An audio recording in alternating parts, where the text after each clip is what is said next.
네, 오늘 말씀의 제목은 갈라디아서 강의 2장 10절입니다. 세상 사람들은 돈을 좋아합니다. 저는 세상에 삽니다. 그래서 저도 돈을 좋아합니다. 세상에 많은 문제가 있습니다. 그리고 이 문제들의 대부분은 돈에서 기인하는 것이 많습니다. 그렇다는 것은 역으로 돈으로 해결할 수 있는 일이 많다는 의미입니다. 최근 주식 투자로 돈을 잃고 있는 분들이 많습니다.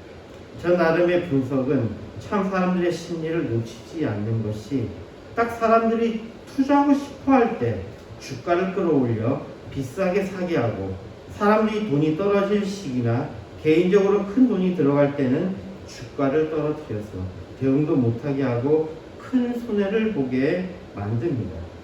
주식 투자하는 사람들은 왜 이것을 할까요? 돈 때문입니다. 많은 돈을 가지고 싶어서입니다. 그러나 그 욕심이 오히려 항상 돈을 잃게 만듭니다. 주식시장의 아이러니는 많은 돈을 소유하고자 하는 욕심을 부리면 부릴수록 많은 돈을 잃게 되고, 많은 돈을 소유하고자 하는 욕심을 버리면 버릴수록 오히려 돈을 얻게 되는 시장입니다. 그래서 대부분의 사람은 돈을 잃게 됩니다. 처음부터 돈을 소유하고자 하는 욕심부터 시작하는 것이 주식이기 때문에, 그래서 주식을 하면 반드시 망하게 됩니다. 돈을 소유하고자 하는 욕심으로 덤벼들기 때문입니다. 그러면 버는 사람들은요? 솔직히 저는 주식으로 돈 번 사람을 별로 못 봤습니다. 아니, 지금까지 한 명도 못 봤습니다.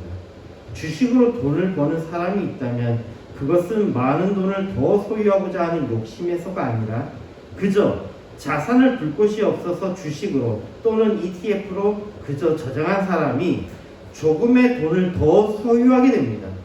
그렇다고 그것을 무시할 수 없는 것은, 진짜로 나스닥 100 지수를 투자한다고 하면 4년, 5년만 지나면 가지고 있는 돈의 2배가 될 확률이 상당히 높습니다. 이해를 위해서 만약에 1억을 투자했다면 5년 뒤에는 그것이 2억이 되고, 10년 뒤에는 4억이 되며, 15년 뒤에는 8억이 되고, 20년 뒤에는 16억이 되며, 25년 뒤에는 32억, 30년 뒤에는 64억이 됩니다. 이게 적은 돈입니까? 어마어마한 돈입니다. 조금 더 번다는 게 이것입니다. 그런데 이거보다도 훨씬 더 많은 돈을 노리면 그 돈을 반드시 잃습니다. 그러니 열렬히 돈을 가지고자 하는 사람은 그 돈을 잃고, 돈을 조금 멀리 떨어뜨려서 대하는 사람은 아이러니하게도 돈을 얻게 됩니다. 많은 돈은 많은 것을 해결합니다. 그러나 그것을 얻으려고 욕심을 내고 노력하면 반드시 잃게 되는 것이 이 돈의 아이러니입니다. 그래서 우리는 항상 더 많은 돈을 생각하고 돈을 더 가지고 싶어서 더욱더 발악을 하는 것 같습니다. 그리고 그럴수록 돈은 더 멀리 가게 되는 것 같습니다. 그래서 우리에게 이런 이상한 말이 있습니다. 돈이면 다 된다. 그러나 한 번씩 인간이 아닌 것처럼 보이는 부자들이 이 말이 틀린 것을 증명해 줍니다. 그래서 돈에 대해서는 돈은 비타민 C와 같다고 합니다. 비타민 C가 부족하면 괴혈병, 만성 피로, 빈혈 등 몸에 문제가 발생합니다. 그래서 많은 비타민 C를 먹으면 필요한 만큼만 쓰이고 나머지는 배출됩니다. 데니엘 카너먼 교수와 앵거스 디턴 교수는 2010년에 High income improves evaluation of life, but not emotional well-being 이라고, 우리말로 번역하면 고소득은 삶의 평가는 높여주지만 정서적 안녕은 높여주지 않는다라는 논문에서 연소득 7만 5천 달러, 당시 돈으로 약 8천에서 9천만 원에 도달하면 일상적 행복감은 더 이상 늘지 않는다고 평탄해진다는 그러한 연구 결과를 발표했습니다. 이후에 2021년 매튜 킹링스워스 교수는 Experienced well-being rises with income even above 75,000 per year. 그러니까 이걸 한국말 번역하면 경험된 안정감은 소득과 함께 증가한다. 연소득 7만 5천 달러 이상에서도 라는, 그러니까 앞에 논문하고 좀 다른 거죠. 앞에 논문에서는 7만 5천 달러 이상을 버는 것은 의미 없다 그랬는데 지금 이 논문에서 2021년에 한 논문에서는 그거 이상을 벌어도 여전히 더 증가한다는 이야기인데 이 논문에서는 스마트폰 앱으로 실시간 행복감을 측정한 새로운 방식으로 데이터 분석을 합니다. 그리고 카너먼의 기존 주장을 뒤집고 7만 5천 달러가 지나도 행복감은 계속 상승한다는 단독 반박 논문을 발표합니다. 이게 무슨 이야기냐면 돈을 가지면 가질수록 더 행복감이 증가한다는 거예요. 앞에하고 다르게 더 증가한다는 겁니다. 여기에 대해서 다시 연구가 이루어지고 2023년 그 매튜 킬링스워스 교수하고 데니얼 카너먼, 바바라 멜러스 교수가 이게 적대적 협력, 서로가 반대 입장 있잖아요. 반대 입장에 적대적으로 협력해서 공동 연구를 진행해서 Income and Emotional Well-being, a Conflict Resolved. 그러니까 여기 보면은 소득과 정서적 안녕, 이 갈등의 해결이라는 논문을 다시 발표합니다. 여기서 행복한 사람은 계속 증가하고 불행한 사람은 10만 달러에서 정체된다라는 결론에 도달합니다. 그러니까 사람의 성향에 따라서 달랐다라는 거예요. 상위 80%인 사람들은 일반적이거나 행복한 사람들은 소득이 늘어날수록 일상적 행복감도 상한선 없이 계속 증가한다는 겁니다. 킬링스워스는 2021년에 그의 주장이 맞음을 여기서 확인합니다. 그러나 하위 20%는 우울, 트라우마, 질환 등으로 이미 불행감을 느끼는 사람들은 연소득 10만 달러, 그러니까 우리 돈은 1억 3천만 원 수준까지는 돈이 늘면서 불행이 줄어들고 행복감이 커지지만 10만 달러를 넘어서면 행복감이 더 이상 늘지 않고 정체된다고 그렇게 결론을 냅니다. 이것은 카너만의 2010년의 인계점 관점이 이 그룹에서 확인된 겁니다. 그러니까 어떤 사람은 돈을 더 갖는 것이 의미가 없는 것이 되는 사람이 있고 어떤 사람은 돈을 가지면 가질수록 더 행복하다는 겁니다. 그러면 비타민 C처럼 인계점이 있는 것이 아니라는 말인데 저도 한참 이 논문에 관해서 생각을 해보았습니다. 저렇게 돈 많은 사람이 있나? 먼저 그겁니다. 저렇게 돈이 많은 사람이 있나? 라는 생각과 함께 이후의 논문은 스마트폰의 발달로 인해서 사람들의 욕심의 강도는 높아졌을 것을 생각하게 되면서 오히려 스마트폰으로 연구한 이 연구가 상상의 답변을 한 것은 아닌지 저는 상당히 의심이 되더라고요. 즉 무슨 이야기냐면 돈을 가지면 가질수록 행복이 증가된다라는 이것이 저는 잘못된 연구라는 생각이 듭니다. 스마트폰 때문에 오히려 이것은 더 노이즈가 끼지 않았는가라는 생각을 하게 된 겁니다. 더 무서운 것은 이 정도 만족해야 되는데 더 욕심을 부추기고 있고 더 만족을 모르는 시대가 아닌가라는 생각이 드는 겁니다. 오히려 이 스마트폰 때문에요. 특히 SNS 때문에요. 뭐 인스타라든지 페이스북이라든지 또는 틱톡이라든지 계속 좋은 것만 보여주잖아요. 그럼 돈을 더 많이 가져야 된다고 자꾸 상상하게 되니까 그러지 않은가 봅니다. 그리고 실제적으로 보면 어느 정도 수준의 인컴이 있으면 들어오는 돈이 있으면 삶에 별 지장이 없는 것 같더라고요. 그리고 그게 크게 영향 안 미치는 것 같아요. 그래서 저는 오히려 이 논문에 대해서는 오히려 첫 번째 2010년에 발표된 그 논문이 저는 맞다고 생각합니다. 이때는 스마트폰 없이 연구된 거니까 이게 저는 오히려 맞다고 생각하고 어느 정도 수준의 이상이 되면 사람은 더 이상 행복감이 증가하지 않는다라는 게 저는 거기에 대해서 동의하는 입장이고 그러다 보니까 비타민 C와 같지 않은가 이 돈이라는 건 그런 생각이 듭니다. 오늘 다룰 갈라디아서 2장 10절의 주제는 바로 돈에 관한 것을 포함합니다. 이에 우리는 오늘 본문 말씀을 통해서 돈에 대해서, 헌금에 대해서, 구제에 대해서 생각해보는 시간을 가졌으면 합니다. 갈라디아서 2장 10절의 말씀 봅시다. 다만 우리에게 가난한 자들 생각하는 것을 부탁하였으니 이것을 나도 본래 힘써 행하노라. 이것은 헬라어로 다음같이 쓰여 있습니다.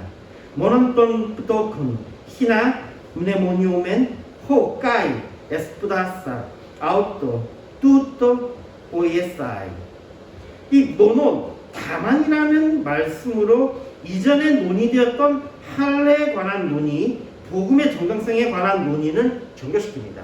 그러면서 모논이라고 이야기하면서 그리고 하나 더 남은 것이 있다고 이야기를 시작합니다. 그게 뭐냐면 또 부터콘입니다. 또 부터콘 히나 모네모니오멘. 또 부터콘은 가난한 자들이에요. 가난한 자들. 진짜 돈 없고 힘들고 가난한 자들. 또 부터콘. 그 사람 어떻게 한다? 히나 몸하기 위해서인데 뭐예요? 모네모니오멘. 우리가 기억할 것은입니다. 즉 가난한 자들을 기억할 것을이라고 쓰여 있습니다. 이후에 번역해 보면 포카이 에스푸다사 아우토뚜또 보예사이 또한 나 자신도 그것을 가난한 자들 기억하는 것을 행하는 것에 열심을 내었습니다 정도가 될 것입니다.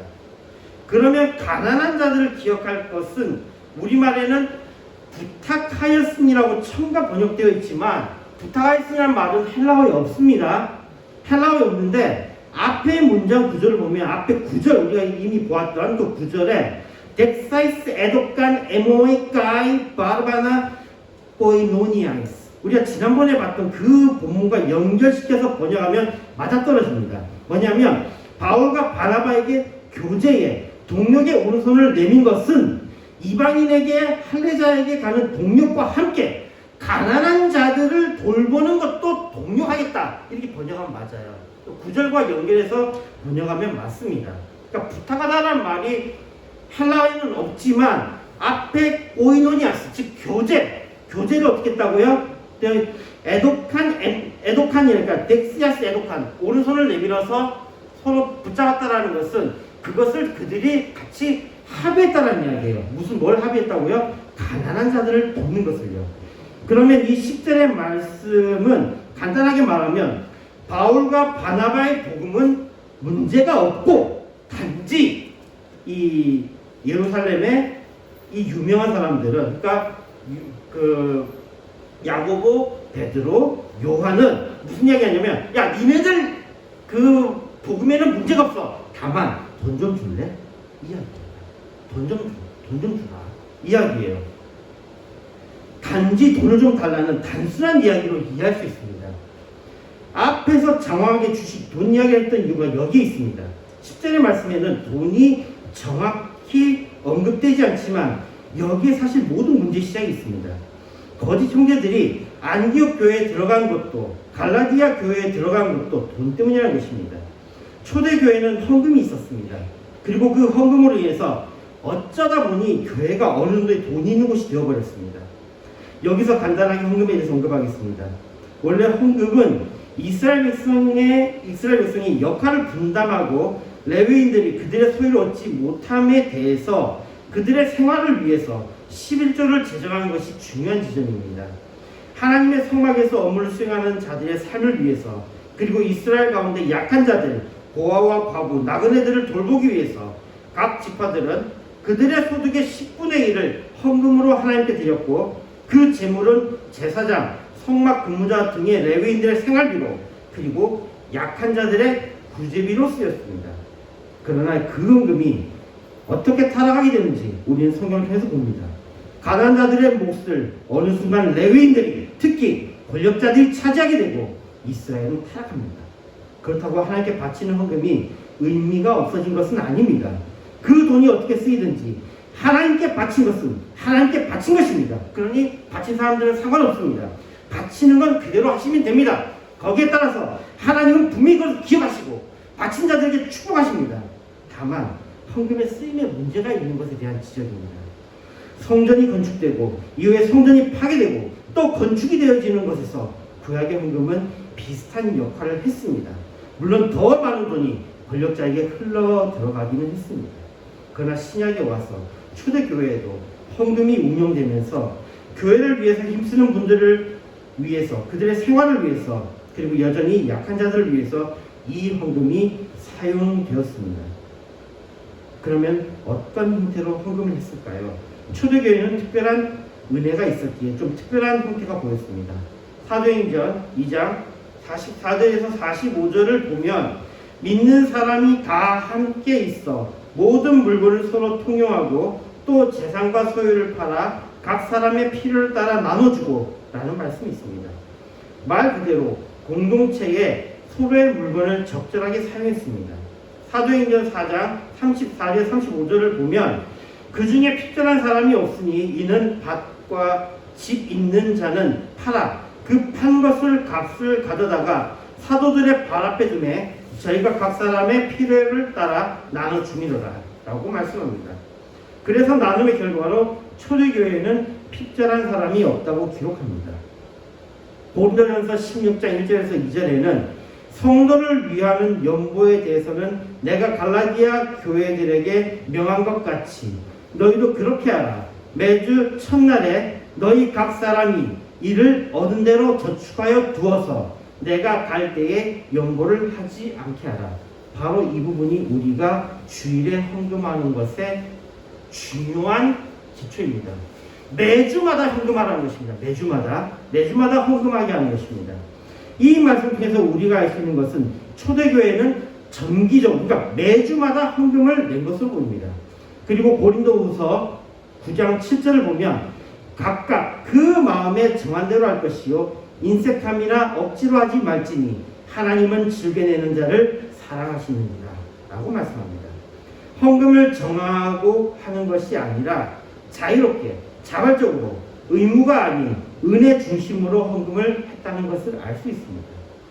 그런 궁금한 부분이 지금 우리가 유지하고 있는 수많은 헌금은 이때 있었는가입니다. 지금 우리는 주정헌금, 감사헌금, 신년헌금, 부활절헌금, 성탄절헌금, 선교헌금, 구제헌금, 건축헌금, 장학헌금, 일천번제헌금, 비전헌금 그 외에도 너무나도 많은 수많은 헌금의 종류를 가지고 있습니다. 이와 비교해서 초대교회는 어떤 헌금이 존재했을까요? 그냥 헌금이 있었습니다. 심지어는 11조조차도 초대교회는 없었습니다. 지금 우리가 내고 있는 다양한 헌금은 사실은 성경과는 상당히 거리가 있는 것입니다. 그리고 11조도 폐지될 수밖에 없었던 이유는 더 이상 제사를 대신하는 레위, 제사장이 필요 없기 때문입니다. 지금 우리가 내고 있는 다양한 헌금은 사실상 비성경적인 것입니다. 그럼에도 여담으로 저는 11조와 감사헌금 정도는 운영하는 것이 좋을 것 같습니다. 특히 11조는 내 것이 하나님의 것이라는 것을 상기하는데 너무도 유익하기 때문에 강력하게 추천합니다. 그리고 우리의 삶의 감사를 표현하는 하나님께서 허락하신 이 좋은 날들, 나에게 일어난 좋은 이벤트들을 하나님의 선물임을 기억하는, 그리고 우리가 겸손해질 수 있는 좋은 기회를 제공하기에 강력히 추천합니다. 그러나 강요나 의무가 아닌 자발적인 참여가 있었으면 합니다. 즉 헌금이 정말로 그 사람의 신앙의 표현이어서 하나님의 복이 정말로 그 사람에게 합당하기를 바랍니다. 초대교회는 따로 헌금의 종류를 두어서 나누어서 하지 않았지만 이후에 집사를 세워야 할 정도로, 따로 헌금을 관리해야 할 정도로, 그 헌금을 집행해야 할 정도로 그 헌금의 규모가 어마어마하게 커진 것으로 추측합니다. 그리고 용도는 앞에서 언급한 바와 같이 교회 공동체의 나눔으로, 즉 교회 내 가난한 사람, 약자들을 돌보는 것에 사용되었고, 심지어는 타 지역의 어려움을 당한 그리스도인들을 구제하는 데 사용되었으며 사역자들의 삶을 유지하는 데 쓰이거나 그들을 지원하는 데 쓰였습니다. 그러나 또 오해하지 말아야 할 것은 교회가 약자를 따로 구분해서 지속적으로 약자는 약자로 그 헌금을 받은 것이 아닙니다.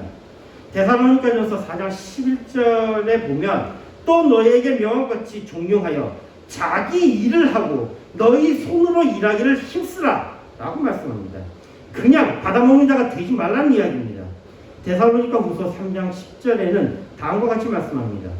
우리가 너희에게 함께 있을 때에도 너희에게 명하기를 누구든지 일하기 싫어하거든 먹지도 말게 하라 하였으니, 더 나아가 일하기 싫어하는 사람은 먹지도 말게 하라 했습니다. 지속적으로 지원하는 것이 아닙니다. 우리가 살다 보면 닥치는 우리가 감당할 수 없는 사고, 우리가 감당할 수 없는 큰일, 갑자기 병이 나서 일하지 못할 때 등 이런 식의 일시적인 구제이지 지속적인 구제는 아닙니다. 즉 그 헌금을 지속적으로 받아 쓰는 특권층은 없었다는 것입니다. 그런데 오늘 본문 말씀에 가난한 자들 생각하는 것에 대한 부탁이 등장합니다.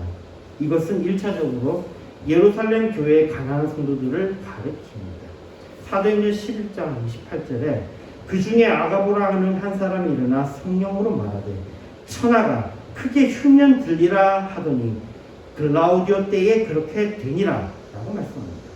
역사적으로도 예루살렘 교회는 유대교 사회로부터 극심한 박해와 따돌림을 당하고 있었고 초대형 기근으로 인해 심각한 경제적 빈곤 상태에 빠져 있었습니다. 그래서 예루살렘 교회의 새 기둥이신 분들은 바울과 바나바에게 이들을 보살필 수 있는 돈을 요구한 것입니다. 이 배경을 가지고 가면 거짓 형제들의 행위도 일부 이해가 됩니다.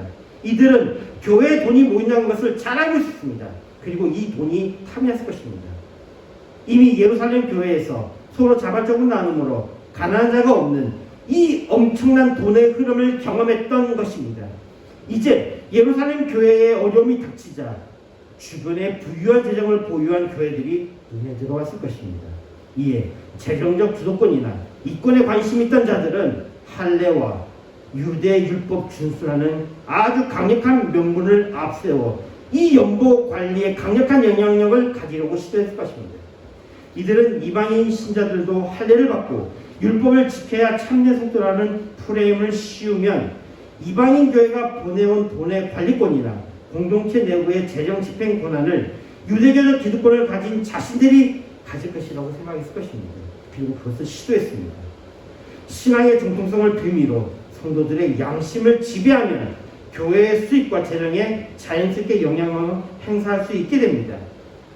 그러나 그들에게 걸리는 것이 바로 순수한 복음을 주장하는 바보 같은 분들이었을 겁니다. 그리고 또한 거짓 형제들의 목적은 그것으로 다른 사람을 구제하는 것이 아니라 아마도 자신의 유익을 추구했을 것입니다. 왜냐하면 그렇지 않았다면 바울이 이미 말씀한 바 구제는 바울과 바나바도 다른 교회 사람들도 관심을 가지고 이미 하고 있던 것입니다. 그런데 그들이 와서 왜 이 돈에 욕심을 이렇게 갖겠습니까? 그들의 이야기는 그것은 그들을 위한 것이었다는 겁니다. 즉 거짓 형제들, 유대주의자들이 원하는 것은 그 돈을 자신들에게 달라는 결론으로 도달하게 됩니다.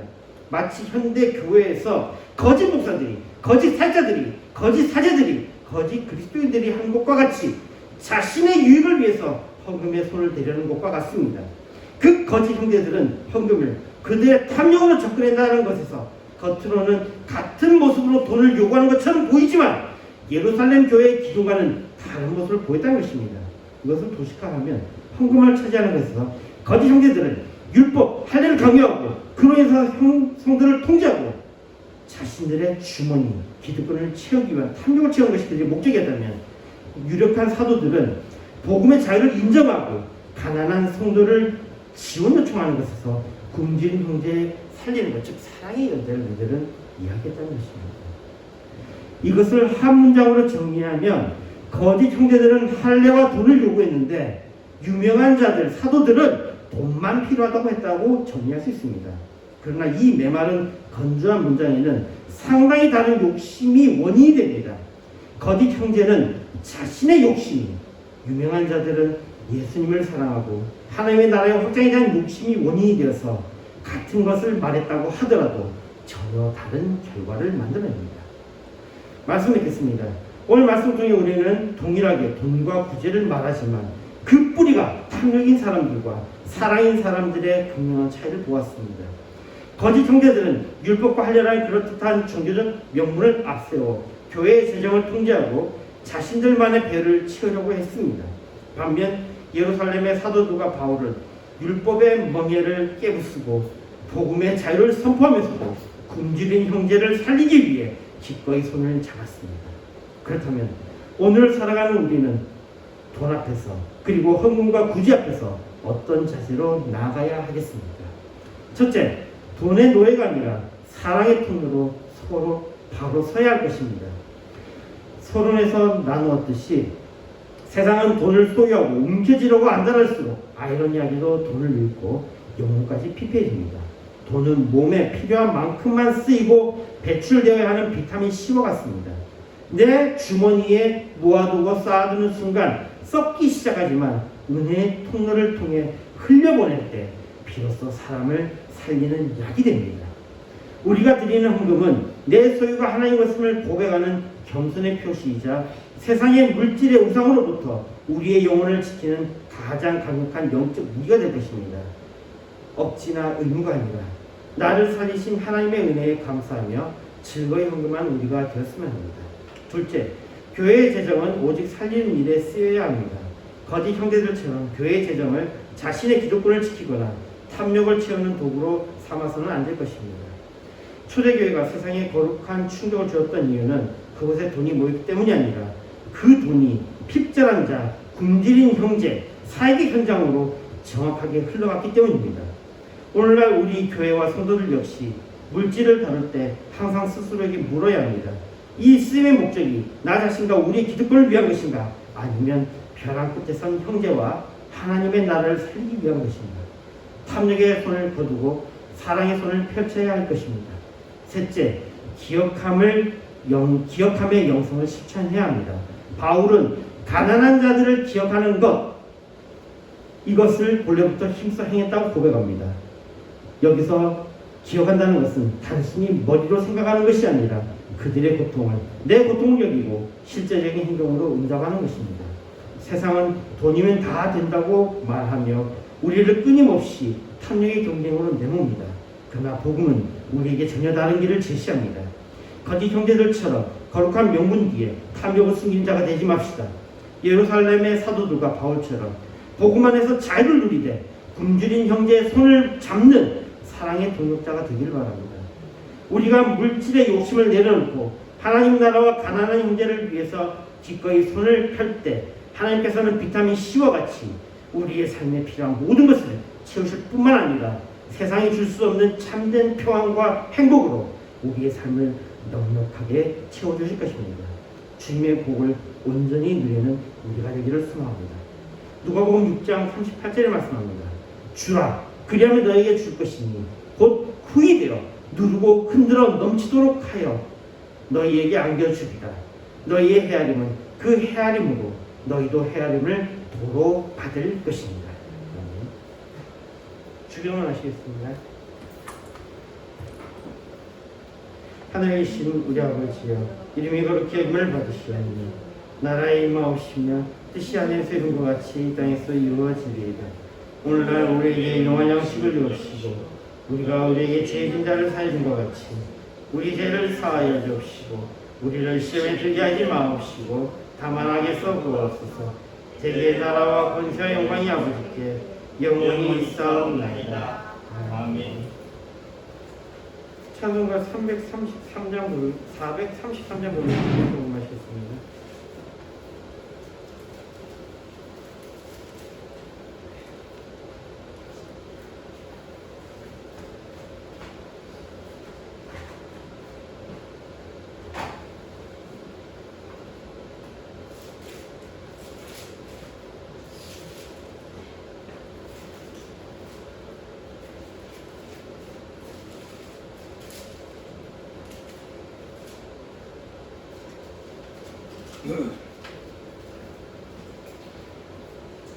찬송가 433장입니다.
기도하겠습니다. 재은영이 도님 감사합니다. 아이린 감독님 감사합니다. 재영아 이사님 감사합니다. 좋으신 하나님 불뜻들이 복된 날 주시고 지금까지 지내온 주의 크신 은혜인 것을 다시 한번 하나님 앞에 감사드립니다. 모형길 오래 세워주시고 아버지 하나님 예배드릴 수 있도록 축복해 주셨습니다. 저들 먼저 하나님 은혜 받게 하시고 하나님의 놀라운 역사를 얼마나 더 체험했어. 사람 다이고 영혼 다이게 하옵소서. 아버지 하나님 감상으로 주 이름으로 그 손길을 위한 축복해 주시고 손길의 손길에 아버지 풍성하도록 주님 축복해 주옵소서. 이 예물 이스라엘 곳에 하나님 나라가 확장되게 하시고 사람 다이고 영혼 다이게 하옵소서. 감사를 드렸고 예수님의 이름으로 기도드리옵나이다. 아멘. 찬송가 3장입니다.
우리 우주 예수 그리스도의 은혜와 크신 하나님의 사랑과 성령님의 통하심 오늘 예배한 목양태에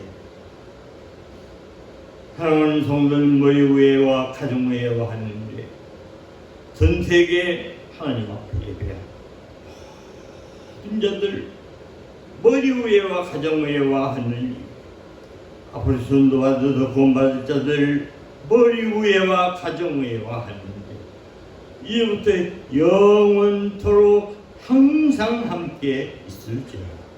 아멘.